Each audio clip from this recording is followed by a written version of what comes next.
And you may think that I am impressed with ideas which you appropriate from the books you're reading, but I am not. Young ladies, I have read Aristotle.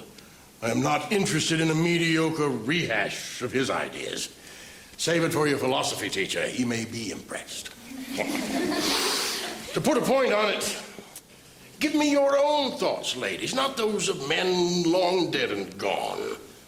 It's a new century, is it not? Write about what you know, even if what you have to say is less than complimentary. Miss Keller, it seems, has learned that much from my class. Yeah, here it is. Miss Keller writes, there are disadvantages, I find, in going to college. Oh, good beginning. The word I in the sentence. The disadvantage I feel most is the lack of time. I used to have time to think, to reflect my mind and I.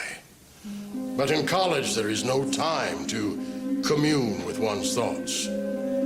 One goes to college to learn, not, it seems to me, to think.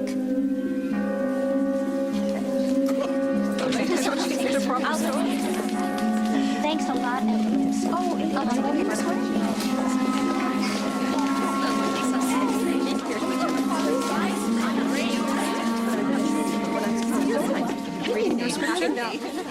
His name is William Alexander. He's an editor at the Ladies' Home Journal magazine. For what purpose, Dr. Copeland? Well, Helen's essays have all been so enlightening, and he's here now, Mr. Alexander. Mr. William Alexander, Miss Helen Keller, and Miss Annie Sullivan. How did she know I was here? I told her, Mr. Alexander, with my fingers. Will you tell Miss Keller, then, Miss Sullivan, that I have been fortunate enough to have read many of her essays concerning her life. How could you have, Mr. Alexander? And I find them fascinating. Simply fascinating. I know that our readers would as well. Dr. Copeland, that work was for class assignments. Miss Keller has an important message for all of us. Her triumph over adversity, her optimism despite her deafness and blindness. Ladies' Home Journal proposes that Miss Keller write the story of her life in installments for our magazine. Oh, she has far too much schoolwork for that. You can't possibly imagine what adding a new burden to an already overtaxed work schedule would do. How much? How much are you willing to pay, Mr. Alexander? 3,000 for the series. I'll find the time. And how are you going to keep up your classwork and write these articles? You will help me, teacher. You will work more and sleep less. You know that? And without our consent, Dr. Copeland... When Helen's mother asked me to look after the girls, financially, of course, since neither one of them has any sense when it comes to money, and to keep an eye on them up here in Boston, well, she told me about the shares of Sugar Trust that Spaulding gave Helen when she was a child. And now, with the upswing in the market, they're worth 3 times what they were before. Helen is going to be published in Ladies' Home A Journal. series of articles, and Helen agreed. We need the money. But the work ahead is more than we can possibly manage, even with... We'll get you some help. How about John? What a perfect idea, sweetheart. His name is John Macy. He graduated Phi Beta Kappa from Harvard. And he teaches at Radcliffe. He's brilliant. And funny and a wonderful writer. There you go, Annie. Problem solved. He'll organize Helen's material. He's a crackerjack editor. And very handsome. But his soul, Lenore. His soul, I leave to you. Yonder on the greensward lies my young love, sleeping in the shade. Knees and tresses folded, to slip and ripple idly. Had I the heart, to pass my arm beneath her, press her parting lips as her waist I gather slow. Then waking in amazement, she could not but embrace me. Then would she hold me and never let me go.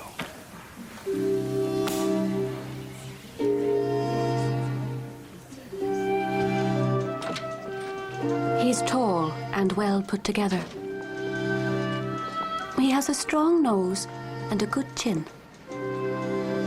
His hair is black and he wears it combed back. He strides with authority around the classroom. He is handsome. Mr. John Macy. Helen. Hello? She can't hear you, Mr. Macy. Of course. Simply reflex. Take her hand. Hello, Mr. Macy. How do I say hello back? I'm not sure he's suitable, dear. Too tentative. And he asks too many questions. Let me see him. Come closer, Mr. Macy.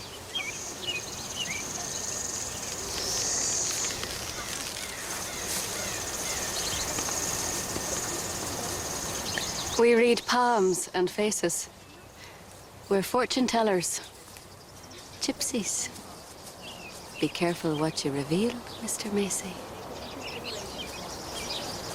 He is talented. Thank you. You're welcome. How did she know? Talented, and he knows it. Bright girl. And kind. Does that count? Only if you're prepared to work like a demon for almost no pay.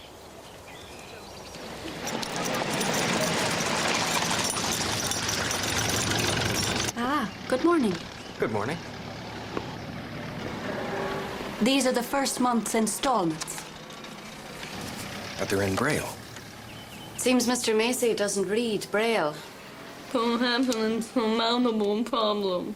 I'll learn Braille. Is that good enough? Ask her. How?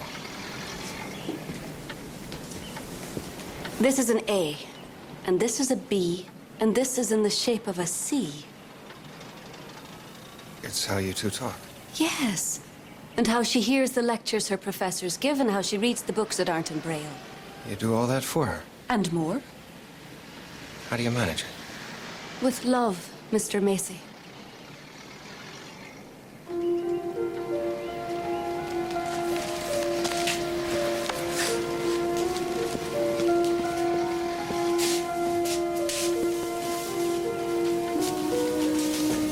A, B, C. Handsome, and a quick study, too.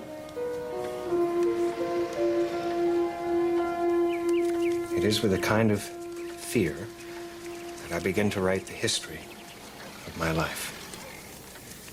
I have, as it were, a superstitious hesitation in lifting the veil that clings about my childhood like a golden mist. The most important day I remember in all my life is the one on which my teacher, Anne Mansfield Sullivan, came to me. It was on the 3rd of March, 1887. It has a name. 3 months before I was 7 years old. W-A-T-E-R. My teacher placed my hand under the spout. As the cool stream gushed over one hand, she spelled into the other. W-A-T-E-R. Suddenly, I felt a misty consciousness, as of something forgotten.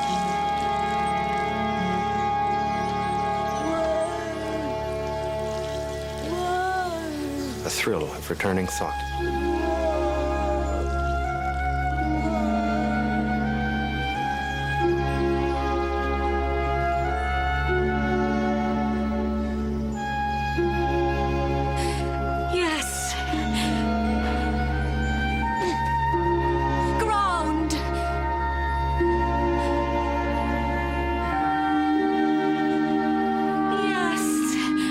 then that W-A-T-E-R meant the wonderful, cool something that was flowing over my hand. Yes! That living word awakened my soul, gave it light, hope, joy, set it free. Is it all right, John? Am I being too lofty? Is it good enough? Good and honest and true. Your words sing.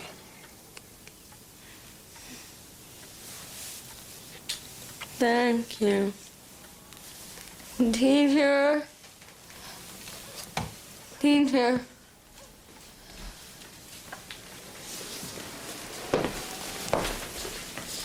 Yes, I thought it was fine, Helen. Clear and fine. But worthy. Yes. All you need is a fitting conclusion. Get to it. Teacher is going to fix me something to eat. All this good work makes me hungry.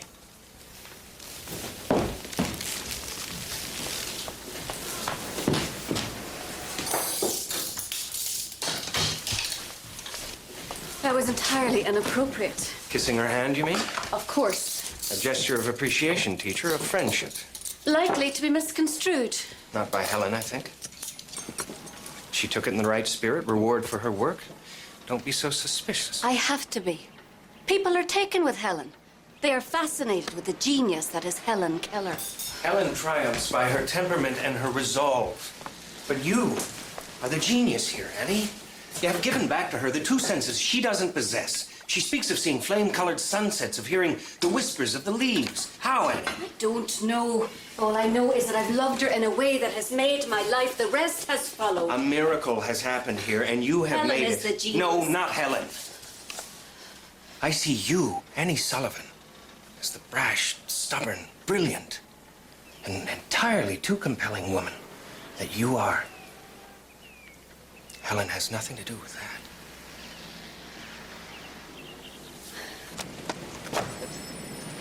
The child was nearly 7. She had no sight, no hearing, no speech. A young woman arrived. She was all of 20. Had spent the last 15 years of her life in institutions, the state poorhouse because she was orphaned, and then the Institute for the Blind. Annie Sullivan herself was blind until an operation in her teens restored some sight. I read the article, Mr. Macy. But there is so much more. What happened between that first touch, that first word, to create the young woman who has entered and is excelling at Radcliffe, the most rigorous women's college in this nation? How has this come to pass?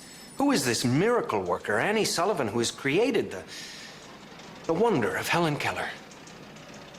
It's an inspirational story, sir. There is your book. And it seems, Mr. Macy, that you have been inspired. I have.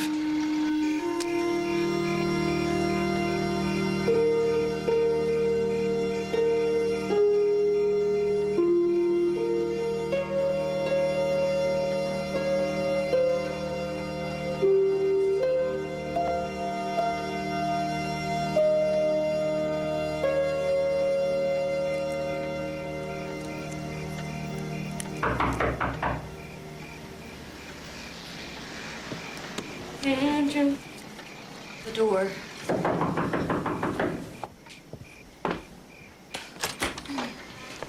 Doubleday wants to do a book. Here's the contract.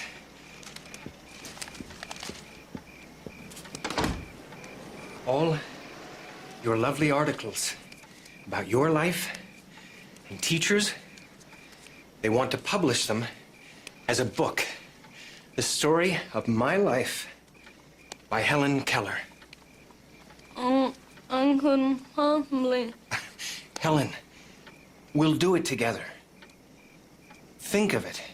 It's your chance to tell the world about Teacher. Absolutely not. But Annie, you owe it to the other teachers and to the children who are deaf and blind and locked in their own prison. Are you deaf as well, or simply bull-headed? I said no, and I mean it. Annie! I will not discuss this any further. John. It seems teacher is not pleased. In fact, she's furious and won't discuss it. She's run from the room.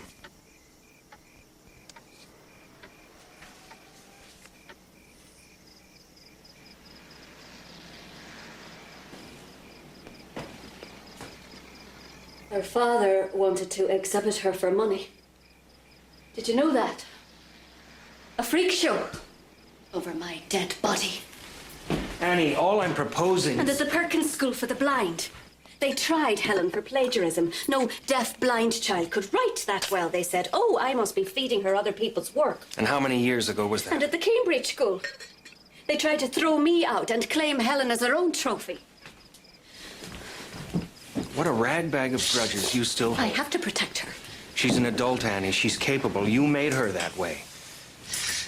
Who are you protecting now? I don't trust any sort of publicity. Well, that's fairly obvious.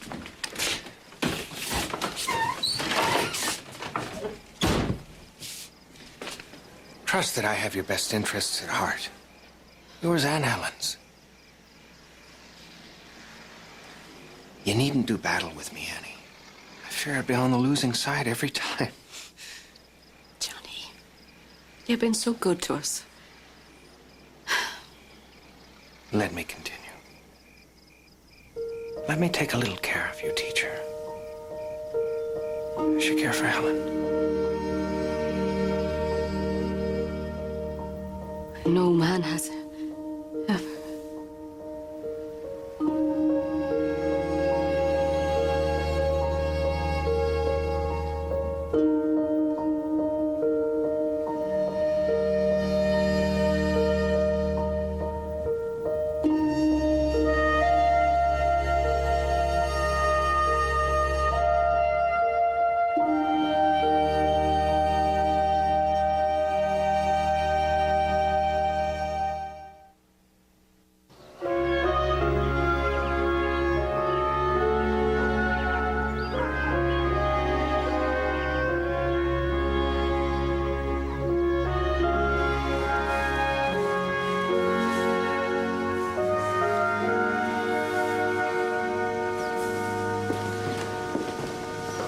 Helen's bedroom.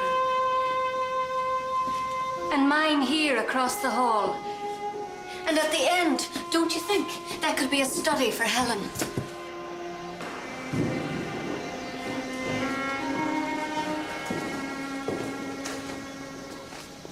Annie, look.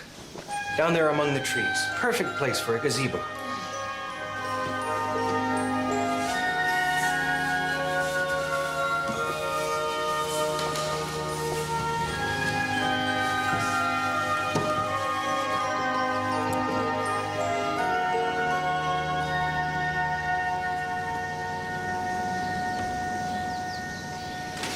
I want to show Helen.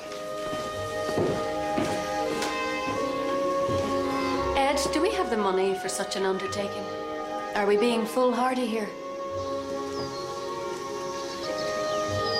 Come with me.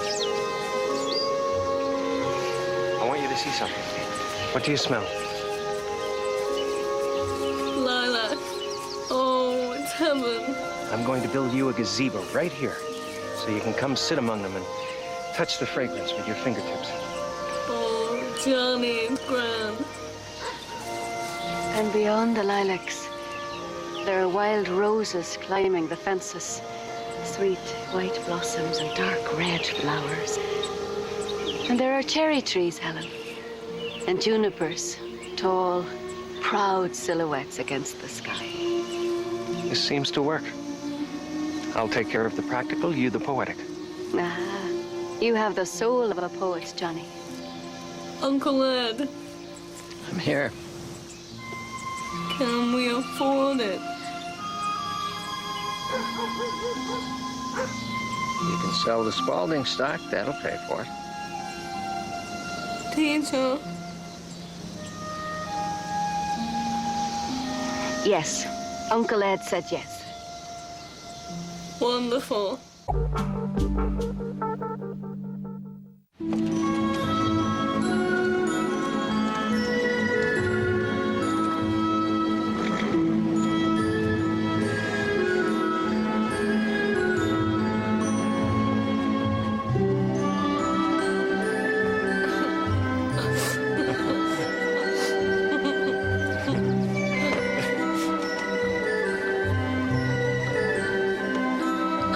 You can follow the rope from the house to the gazebo to the woods. Johnny, stop it. Johnny.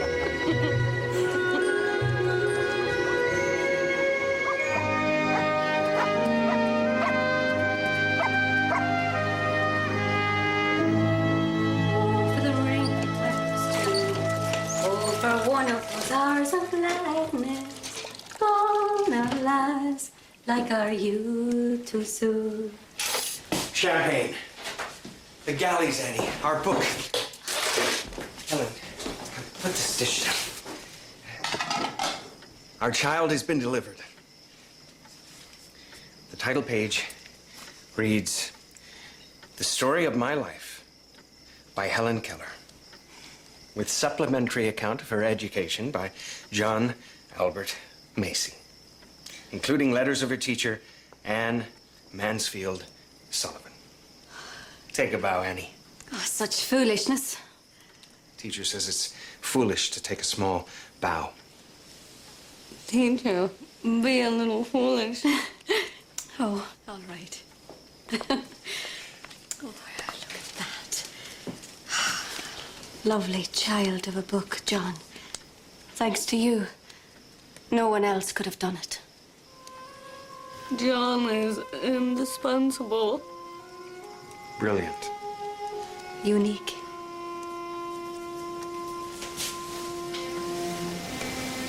Beautiful.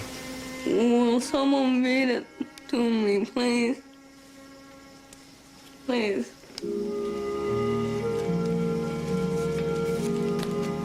With pleasure. We'll go to the porch. I believe every child has hidden away somewhere in his being noble capacities, which may be quickened and developed if we go about it in the right way. Let them run in the fields, learn about animals, and observe real things. Children will educate themselves under the right conditions. They require guidance and sympathy, far more than instruction.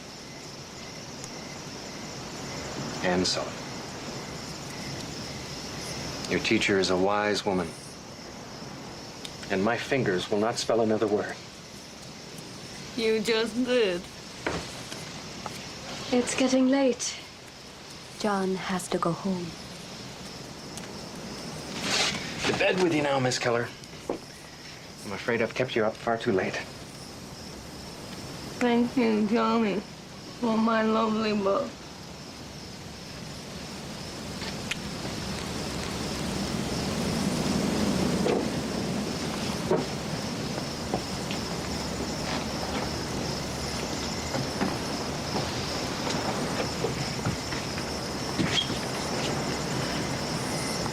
Sleep well.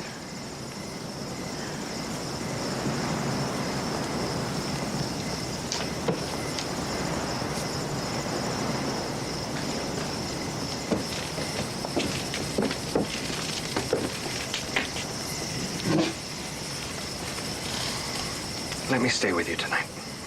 Oh, no, if Helen finds out. How could she? I'll leave before she's up in the morning.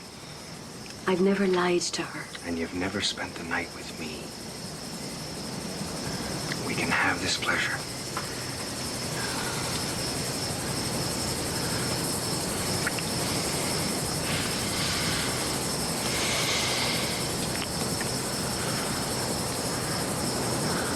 Let me into your bed, my fierce Annie.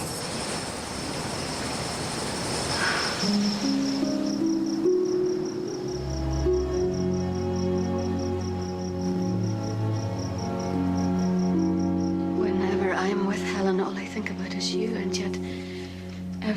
night I spend with you, I steal from her. Your time is not Helen's birthright. You don't understand.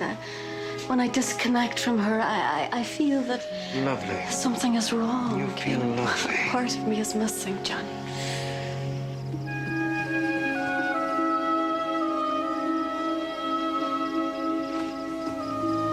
Here, we are complete. A perfect circle of arms and bodies and mind. You complicate everything.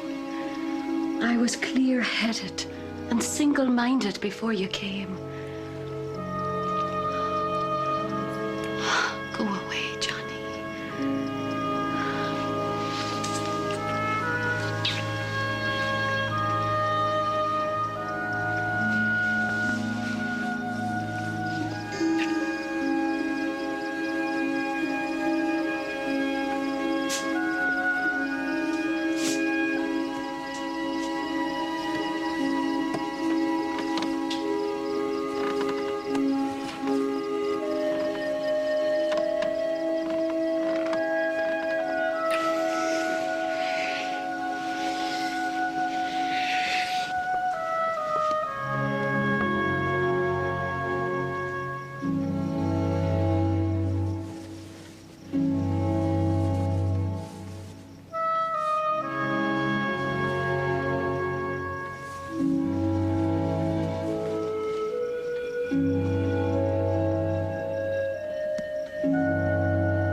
Marry me, Annie.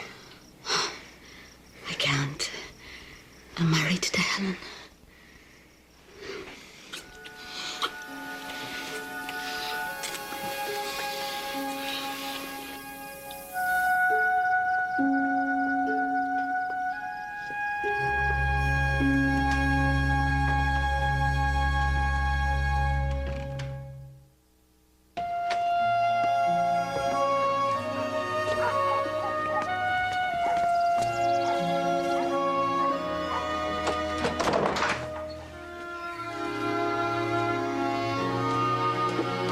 Teacher.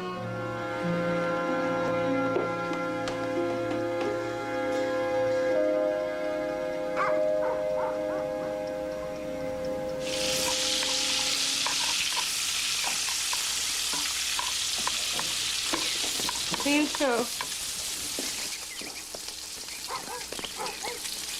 Where is John? I don't know. You're lying to me. Last night I came down from my book and I felt his coat. And this morning I went into your room and I knew. He loves me, Helen. I thought he loved me. He does. In a different way. Just as steady, just as... But he sleeps in your bed. You're only 20. I am not a child, and you treat me like one.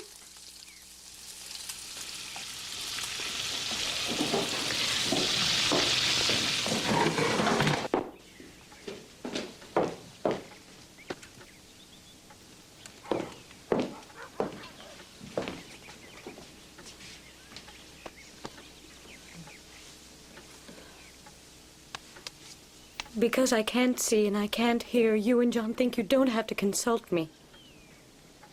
You've betrayed me, both of you. Annie? We're in here. Who's here? John.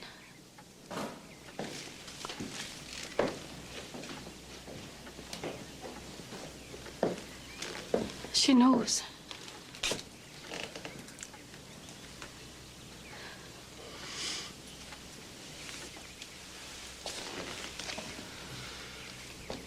Have I hurt you? Yes. Because I love teacher. Because you lied to me. Because you kept a secret. I loved you, and you're not allowed to lie to me.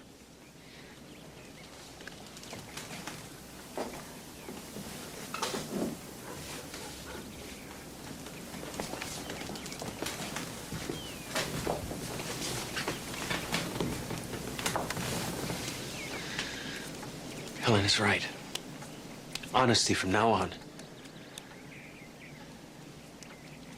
I want to marry Teacher. No one in this house is getting married. I love you both. But I want to marry Teacher. Stop it. Can't you see? Her trust has been completely shattered. You think one honest word will fix things? It should, yes. Well, you don't understand anything. I will need days with her. Annie, what have we done? Days Fall in and love. days to repair the damage we have done.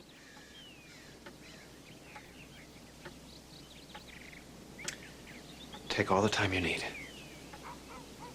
I won't be back until asked. Until both of you ask.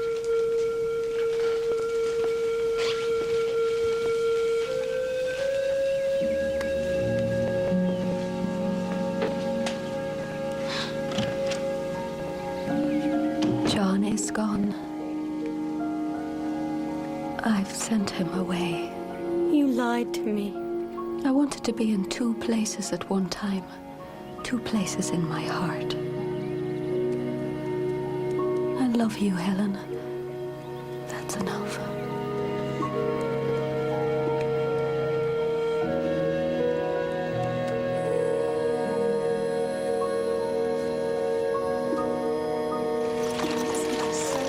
All your lectures, especially on the classics.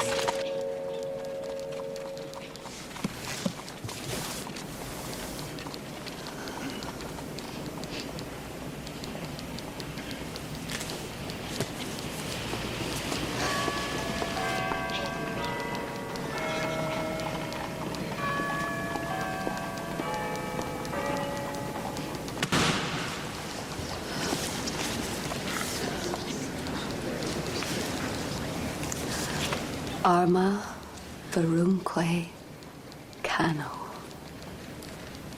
Teacher, what is it? This Latin, how will it help you make a difference in the world? I want a degree. Read to me, please. Dear teacher, this will pass. The blackness of these moods always does.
Don't move, Helen.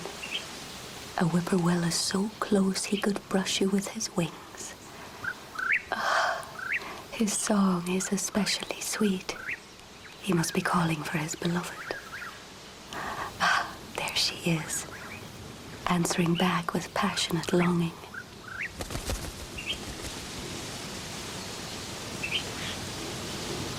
He's gone. To follow his heart's desire.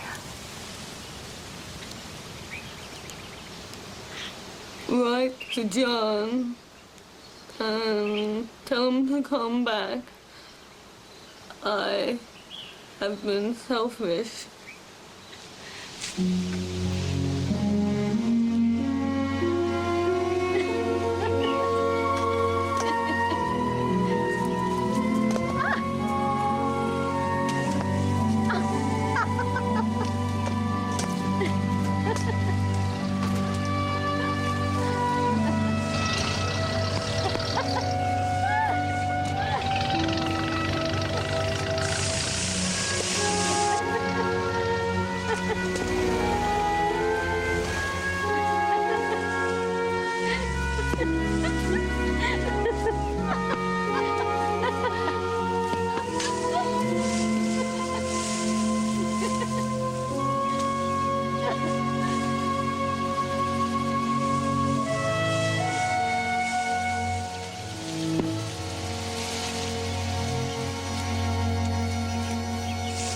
Well, here are the conditions.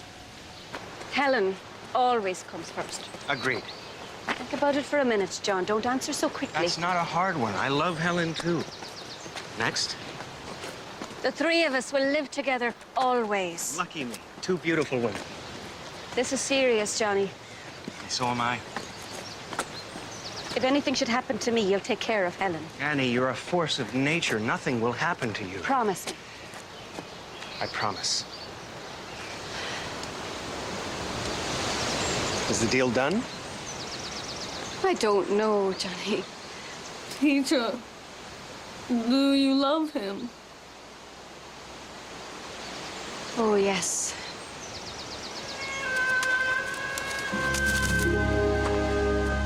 We'll add a short note to the wedding invitation. This wedding's subject to change without notice. Feel better?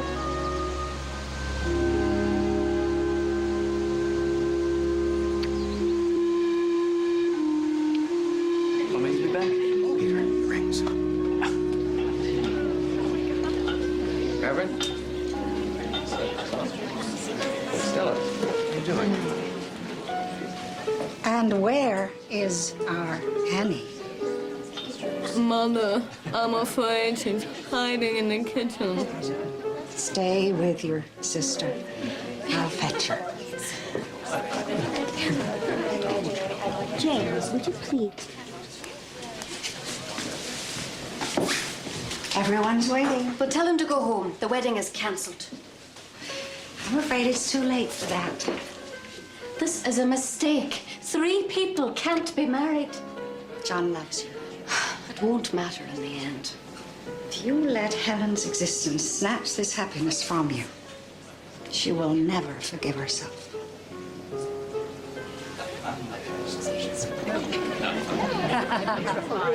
Here comes the bride. The Renaissance. We're gathered in this lovely home because our dear Annie has fallen in love with John Macy, and he with her. But there is a third person that I must speak to today as well, our Helen. The love between you and Annie is as firm and as deep as any love can be. Her vow to John today will not diminish her love for you. Instead, her heart filled to brimming, she will only love you more. Rest assured of that. Now we can begin. Dearly beloved, we are gathered in the name of the Father.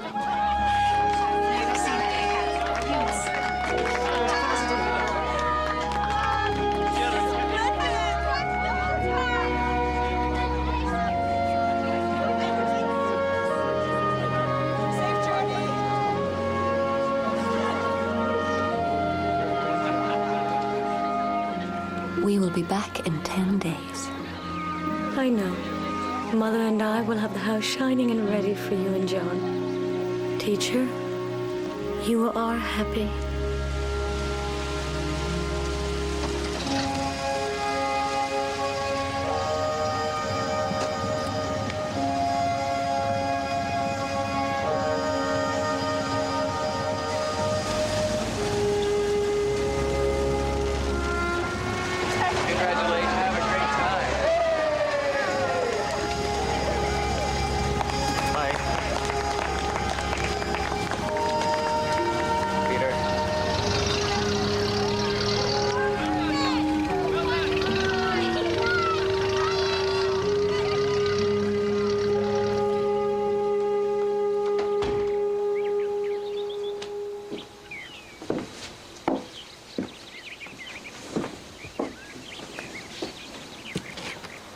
Teacher's heart was filled with joy today, wasn't it? Every mother hopes for such a day in her daughter's life. And it breaks my heart that you'll never have it. But my life is rich and good as it is now. Mother, I am happy. I remember a child whose eyes lit up at the sight of me. Now it's your touch. A child who sang to me with laughter in her voice. All that has been taken from you by that horrible illness. Teacher is better for you. She doesn't carry this burden of sadness.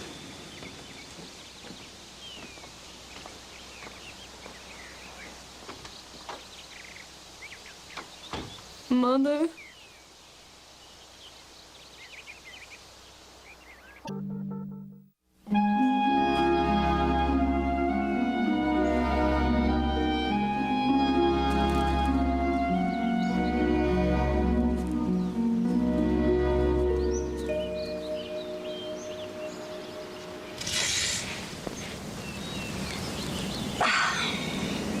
Annie,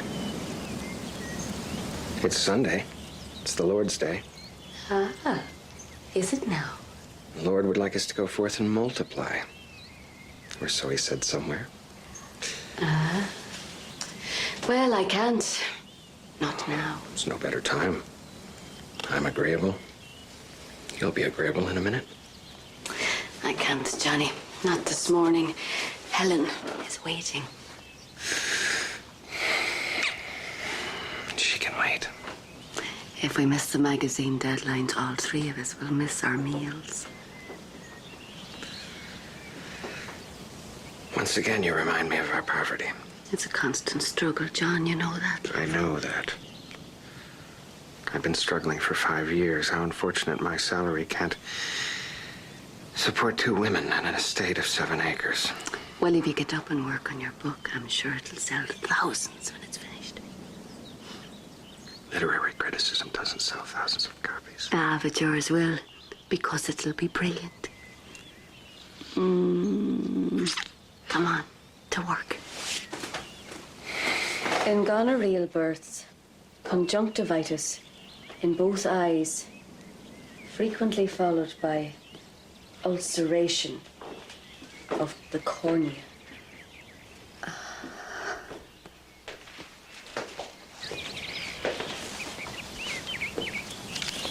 By the cornea, resulting in gradual loss of vision and eventual permanent blindness. Your introduction is too long. Cut it by half. Start the article with the case study that you mentioned on page 4. Bring that to the first page. What is it? I'm doing a little editing, a little pruning. Teacher will tell you. Everyone wants Helen Keller sweet and pure and optimistic. The public doesn't want to hear her talk about venereal disease or the lack of sanitary conditions in hospitals. In other words, they don't want her to have a mind. Exactly. It's not what you created, my love.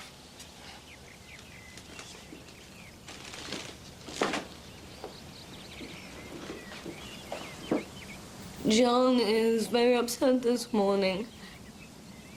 You should go to him.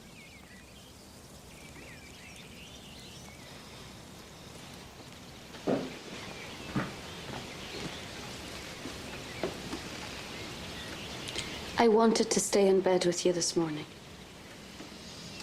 But duty got in the way. Unfortunately, not wifely duty. You resent the help I give Helen. I resent the time, Annie. You're my wife. Without the time, we make no money. Now you're going to remind me that Helen makes more money than I do. It was you who made the comparison. This is not a contest, John.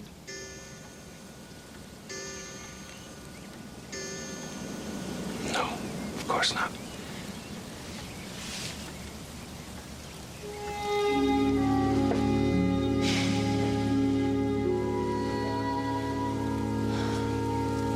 What an odd little family we make, the 3 of us. I never expected this.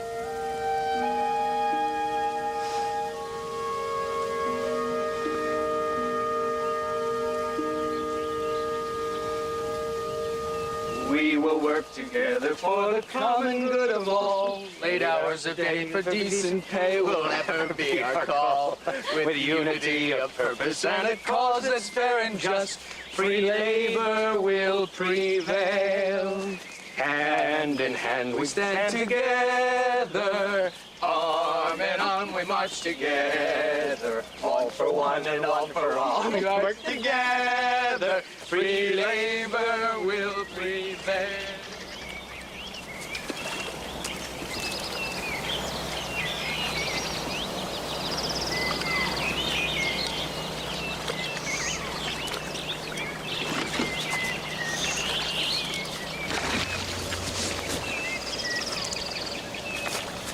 $18, 1, 18, 97. Oh my, what a very long life. I wonder what he did with it. I wonder.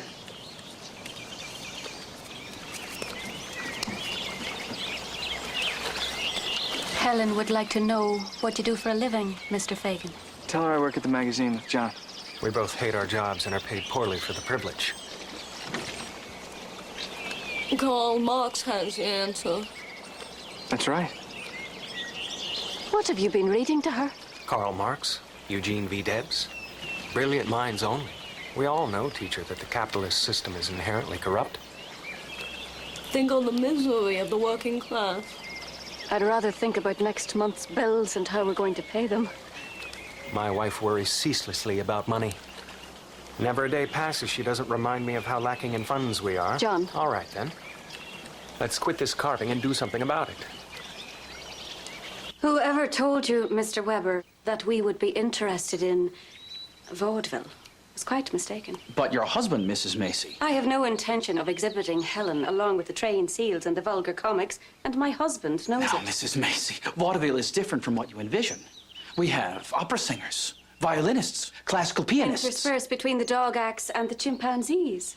I guarantee, my word of honor, we would present Miss Keller with dignity. Goodbye, Mr. Weber.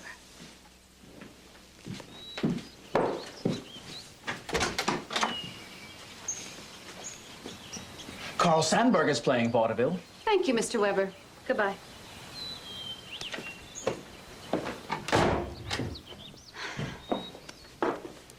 Carl Sandburg is playing vaudeville.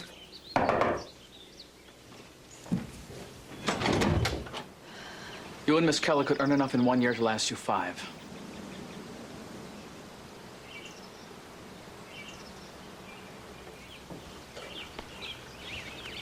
Mr. Weber's back.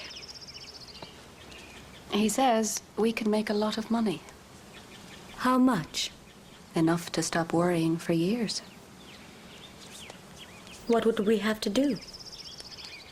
Perform like some trained animal. But we lack the necessary skill. Fascinating. Fascinating.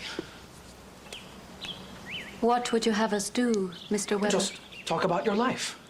How you came to Miss Keller, how you helped her. And then she could talk about what it's like to be deaf and blind. And then you could answer questions from the audience. That doesn't sound too hard. He's deluded. Who would pay money for that? It would be an adventure. Think of the good you ladies would be doing, showing the world that people with handicaps are still people. Now he's appealing to our altruism. Handicapped people and so on. When do we start? As soon as I can arrange the tour. Bravo, ladies.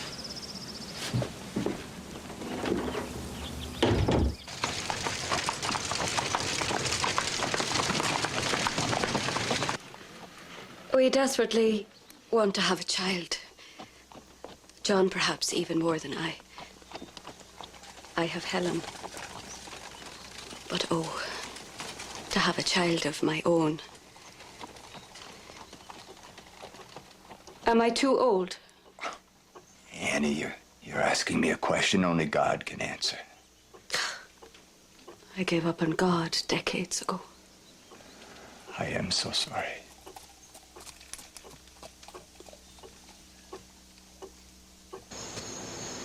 Haply, I think on thee. And then my state, like to the lark at break of day, arising.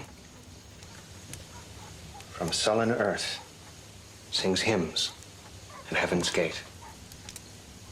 For thy sweet love remembered, such wealth brings, that then I scorn to change my state with kings. That's the way I love teacher. I think Shakespeare had a slightly different kind of love in mind. Explain. One day, if teacher ever loosens your leash, you may find out. Sometimes I feel that... You can say it. I feel that teacher shaped me, bit by bit, out of the dark, like a face out of stone. Yes, teacher is an artist, and you are her art. She wants it flawless. And it's not that way between a man and a woman? Shouldn't be.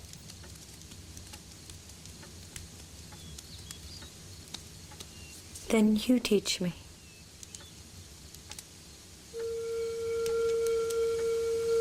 It's not my place. Then who will do it? Please, Johnny. We're in dangerous waters here. What does a kiss feel like? Show me.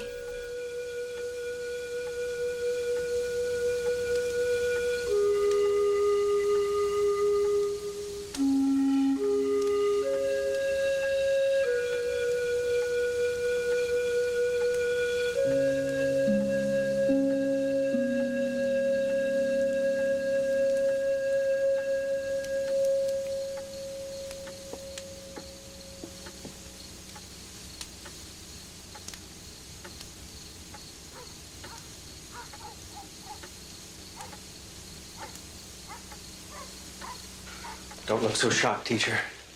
It was a simple kiss, that's all. That's all? And what about the next time? Or the next? Or maybe the times before that I haven't seen? John. Teacher's home. You want John? No, just want him to show me. You want Helen? Such a puritanical response to such a minor infraction. Just answer. Do you want her, yes or no? Yes. And no. Fine. Take her. She's yours. 24 hours a day. Annie. What? Annie. You can't leave this house. One of us has to, will you? Me? I swear, Shall you're we being throw ridiculous. Helen out? Now listen, what is Get your serious? hands off of me. Something is dying in this house, and it's me. Danger.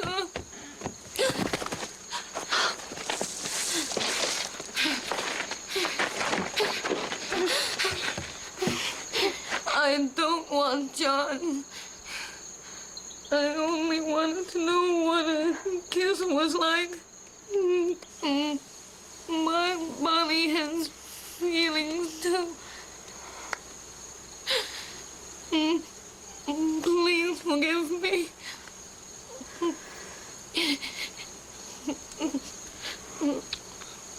We will put this behind us now.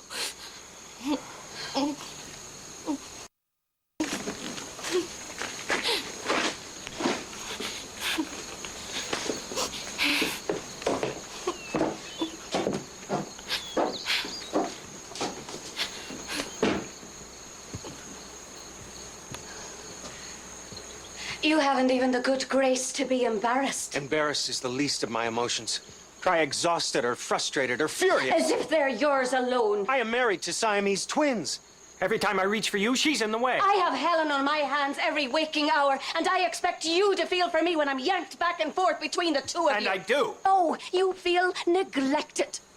I put my life in the hands of the one man who saw me as a woman, not an extension of Helen. And I find him in her arms. She lets me feel tender. You don't.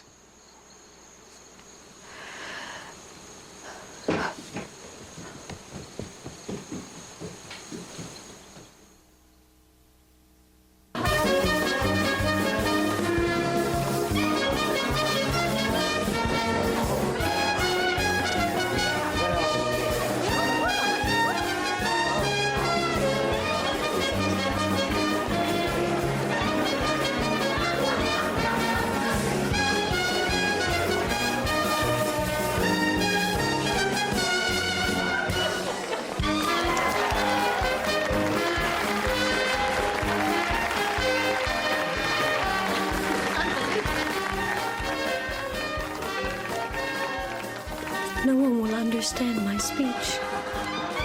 Speak loudly. I can't. My throat is closing up. Take a deep breath.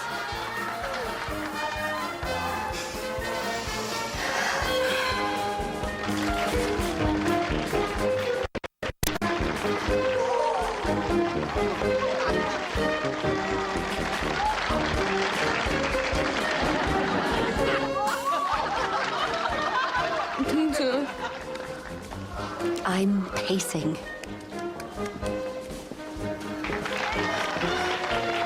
Why are we doing this?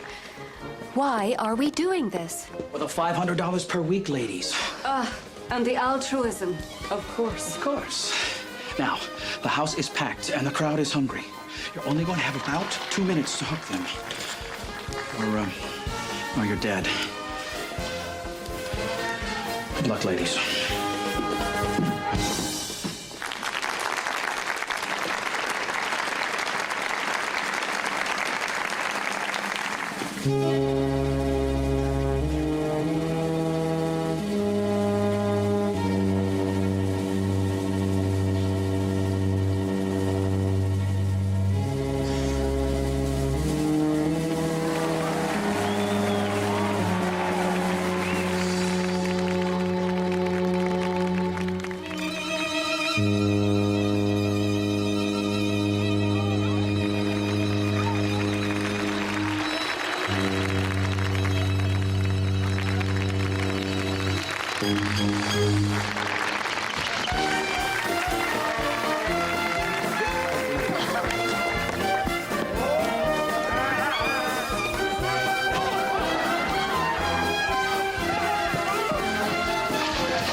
You're on, Miss Sullivan.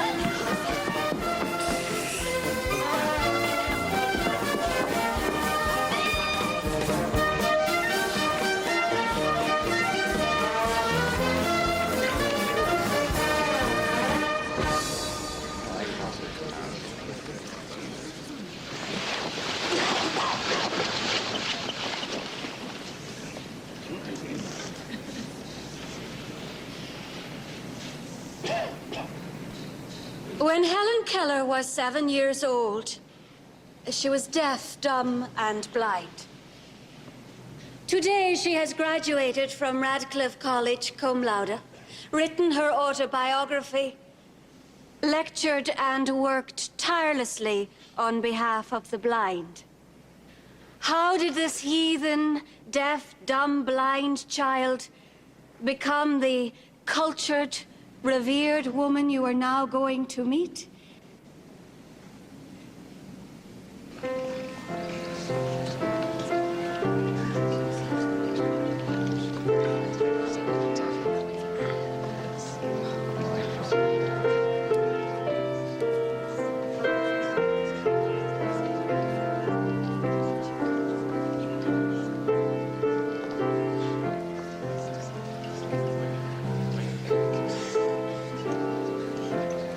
My teacher's hand touched the darkness of my mind, and I awoke to the gladness of life. I am not dumb now. Miss Keller's fingers can detect the slightest movement of the lips and decipher words as they are spoken. Miss Keller's fingers can detect the slightest movement. And this is a T, a U, V, W, X, Y, and Z. And this is how we communicate.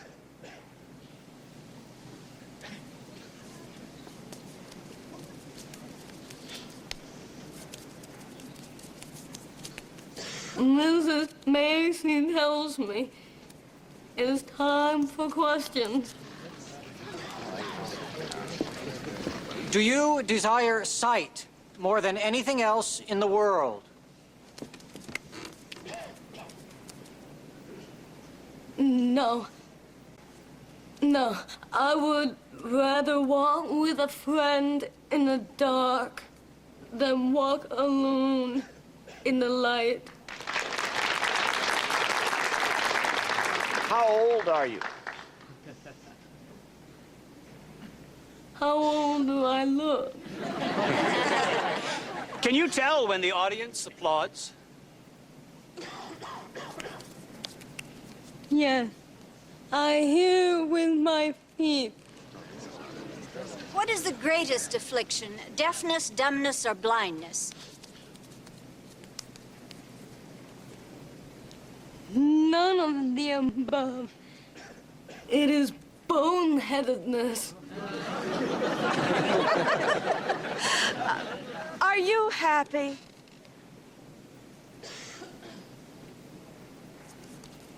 Oh, yes. Because of my teacher, my family, and my friends.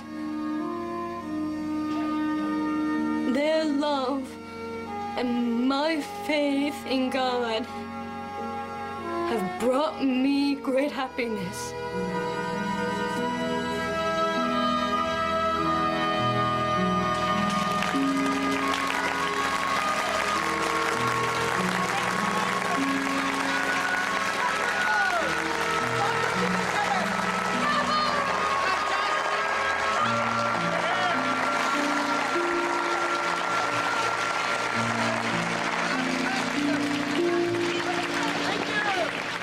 And no one was more astonished than we when we received an overwhelming applause at the end of our act.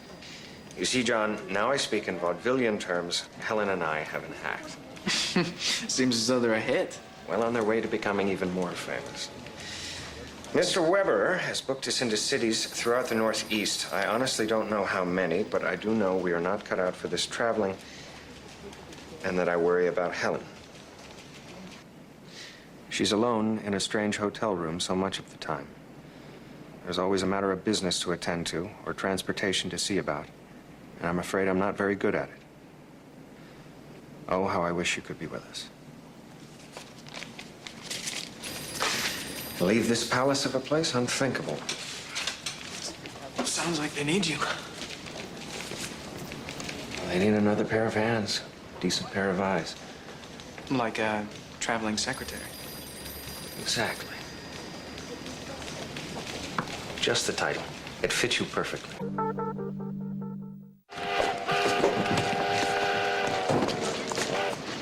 Thank you.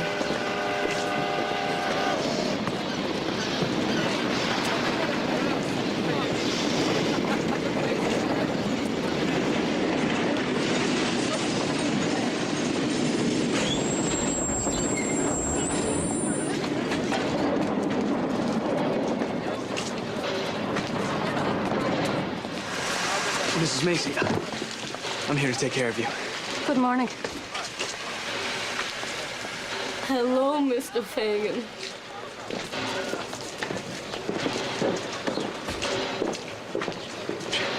Don't be nervous. Only Mrs. Macy bites.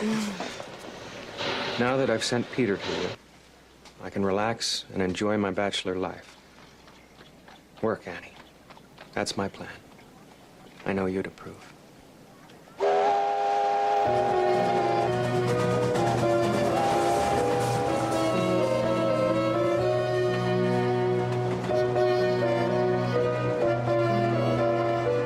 When Helen Keller was 7 years old, she was deaf, dumb, and blind.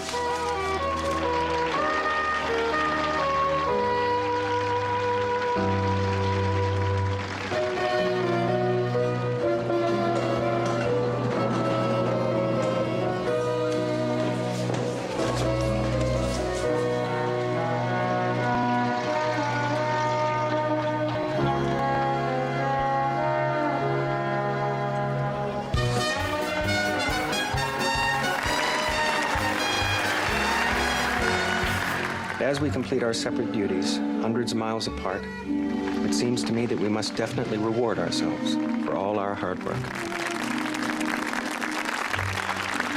Helen Keller was 7 years old. She was deaf, dumb, and blind. Today, she has graduated from Radcliffe College, written her autobiography, lectured and worked tirelessly on behalf of the blind.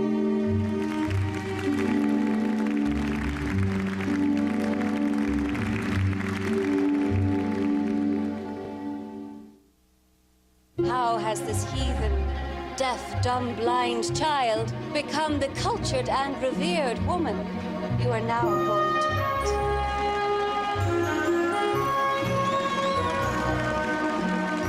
Miss Keller's fingers can detect the slightest movement of the lips and decipher words as they are spoken. Miss Helen's finger can detect the slightest movement. How old do I look? I would rather walk with a friend in the dark than walk alone in the light.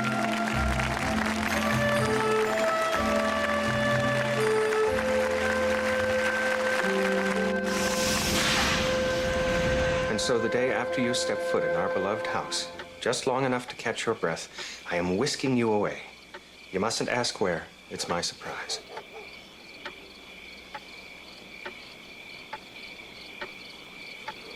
I miss you with a hollow pain that keeps me uneasy company. Come back to me soon, my lovely Annie. Your husband needs you.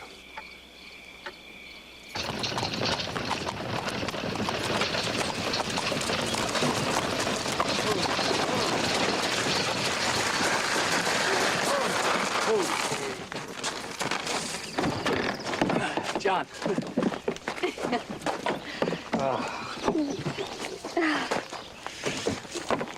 Thank you. Mother.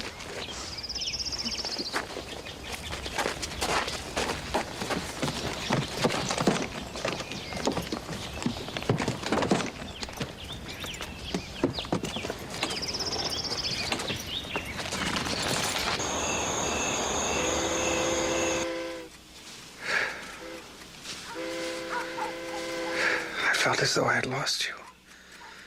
So many miles away. The bond unravels. It can be broken. I must be careful. I'm home.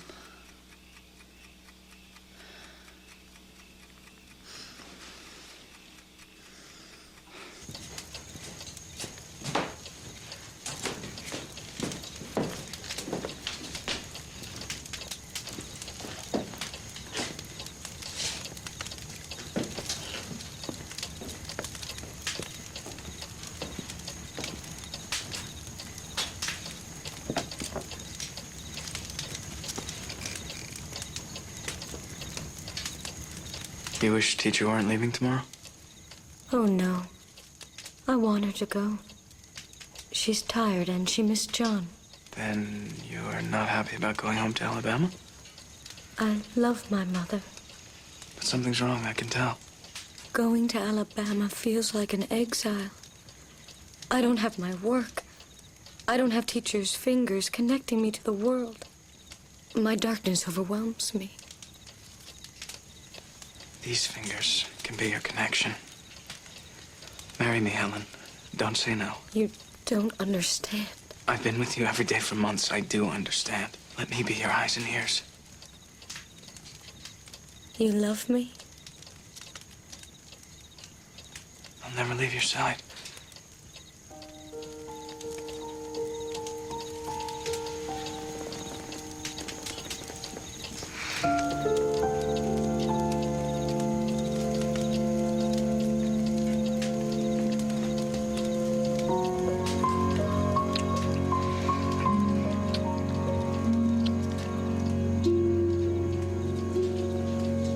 Please, Helen. Say you'll marry me.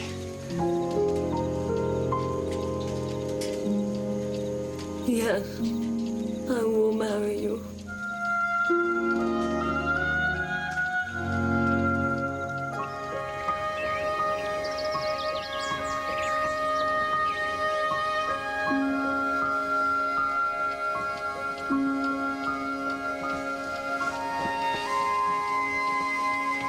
Oh, Peter.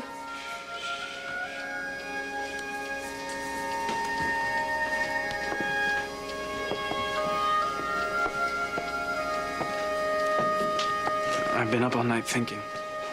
And I've been rehearsing my speech for teacher. We must wait a bit before we tell the others. It's very likely their first reaction will be disapproval.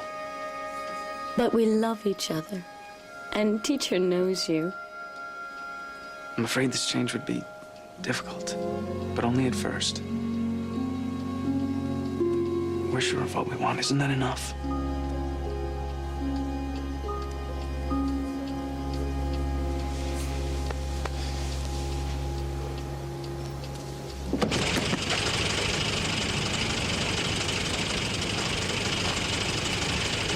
It's only 3 weeks, ladies.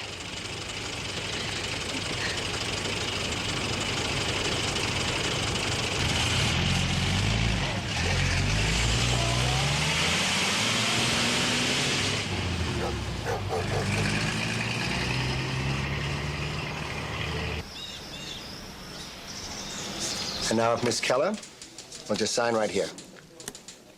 Can she do that? Yes.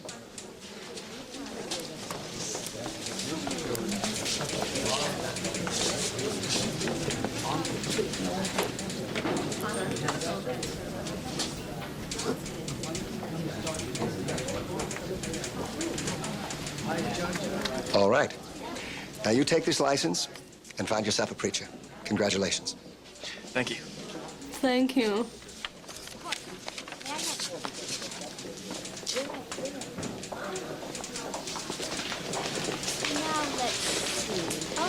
May I help you? Operator, get me the Boston Globe. I got a great story for you. Helen Keller was just in here with some young man. They took out a license.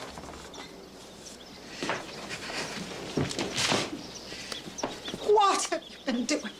The paper is full of a hideous story. What does it say? That you're engaged to Peter, that you took out a marriage license. Helen Keller to wed. It says right here. Oh, why isn't teacher here when I need her?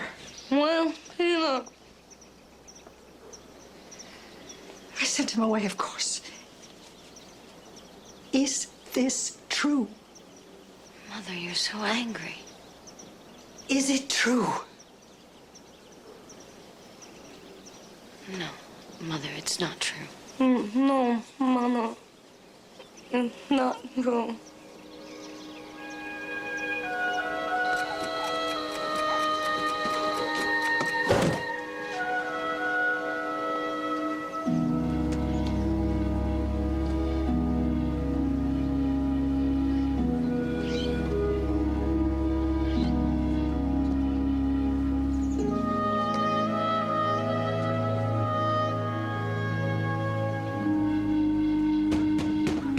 Mrs. Keller!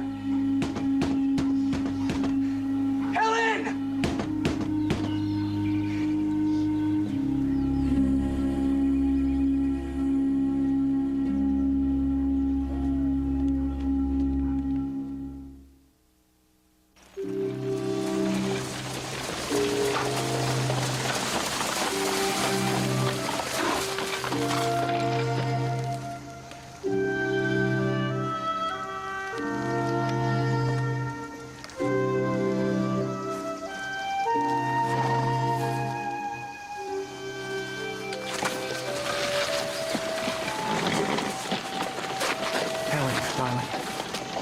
Peter, how would you find me?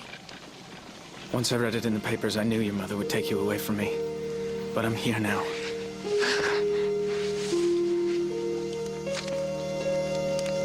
Take this note. Read it only in private. But I can read it now. No. It's in Braille. No. We only have a minute. Someone will come out soon. Mildred's seen us. She's rushed into the house.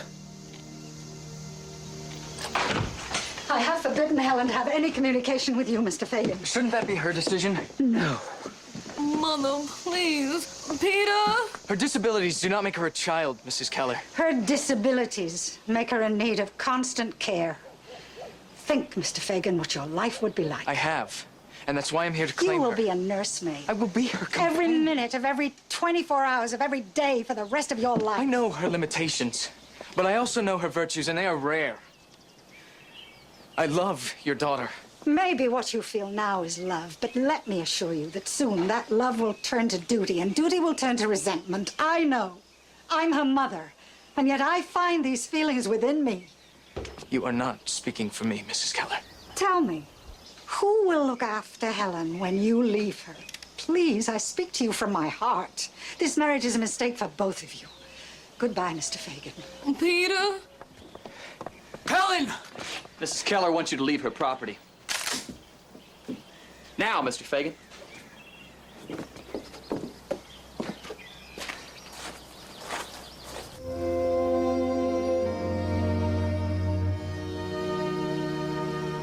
My dearest, if you're reading this note, then we only have one way left. To elope and begin our lives anew. I'll be there sometime after midnight when we could be assured that everyone else is asleep.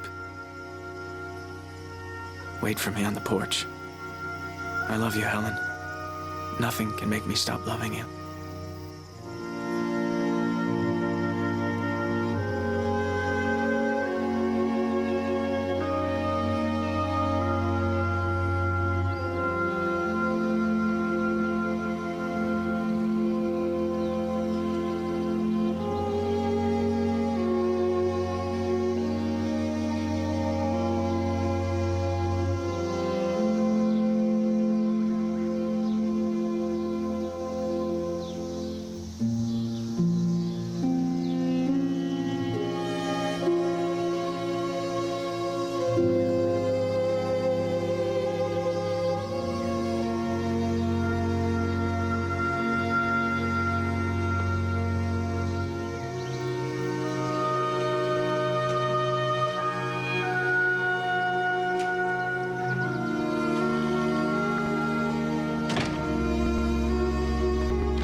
Keep the light glowing in your eyes so true. Let me call you sweetheart, I'm in love with you. Oh, Annie. This time with you has been the best I can remember. For me too, Johnny. Me too. All I want is to love you and to be loved by you. Mrs. John Macy? Yes? Telegram. Thank you.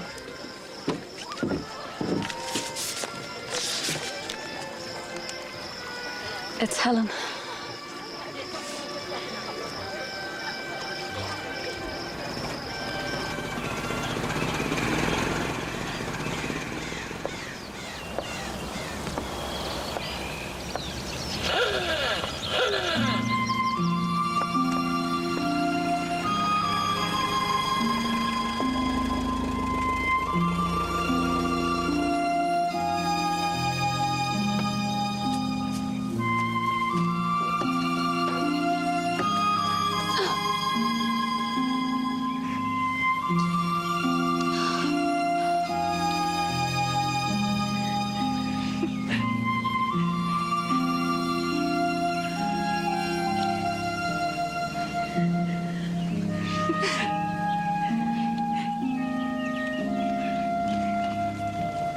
We had a glorious week, Kate. Until your telegram. My dear one, I am so sorry I wasn't here when you needed me. You were with your husband. Did I imagine what took place on our holiday? No, John, it was lovely. Lovely. It was life to me. For the moment we step across that threshold, it John, unravels. just think what would have happened if she had married that... That decent man? What if she had? Hurrah for her. She might have had a life separate from yours. She's an adult, Annie. People take advantage. And it's you who won't acknowledge that. You need to keep her close to you. Who would you be without Helen Keller? Mrs. John Macy? Obviously not good enough for you. We agreed. Before we were married, both of us would take care of Helen. There were no secrets.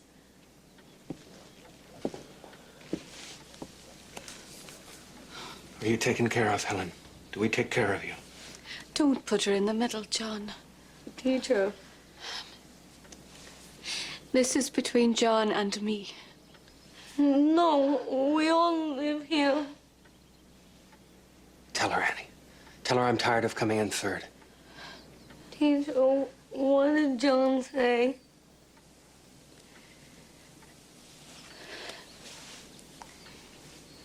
He's wearied of the struggle.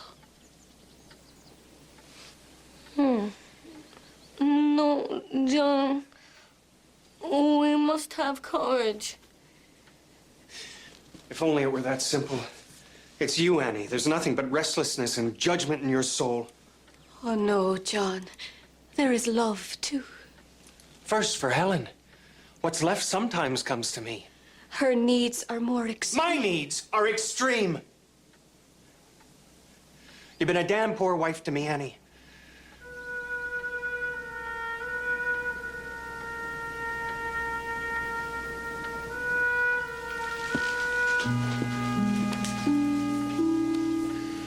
I tried my best. Forgive me, Helen. It's I who haven't measured up.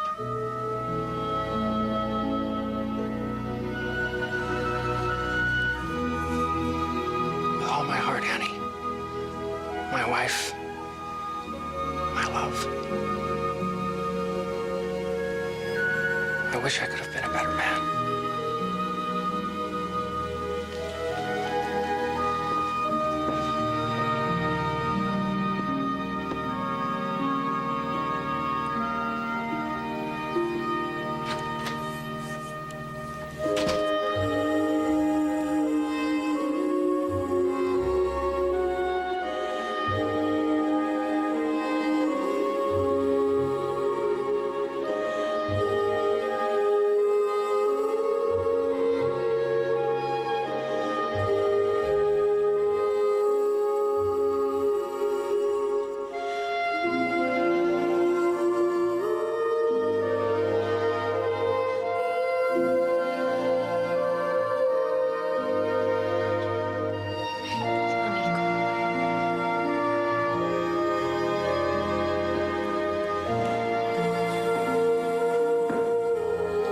Footsteps sound hollow on the wooden floor. The rugs have been taken up. The curtains are gone. I shall miss this house. So many memories.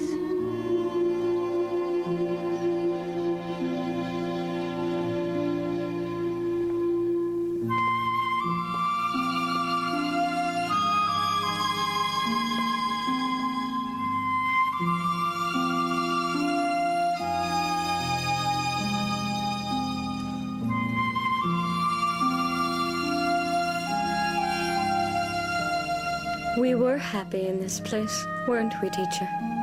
For many years. And we have our work ahead of us. Oh, yes, Helen.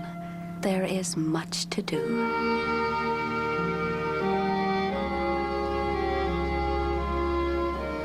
John Macy went on to become a successful author and critic. Helen Keller and Annie Sullivan dedicated their lives in service to the deaf and blind, touring the world to meet with leaders of nations and to embrace handicapped children everywhere. Helen lobbied on behalf of women's suffrage, lent her voice against racism and segregation, and with Annie, raised millions of dollars for the American Foundation for the Blind. They were together for 50 years, guided always by Helen's credo: life is nothing if not a daring adventure.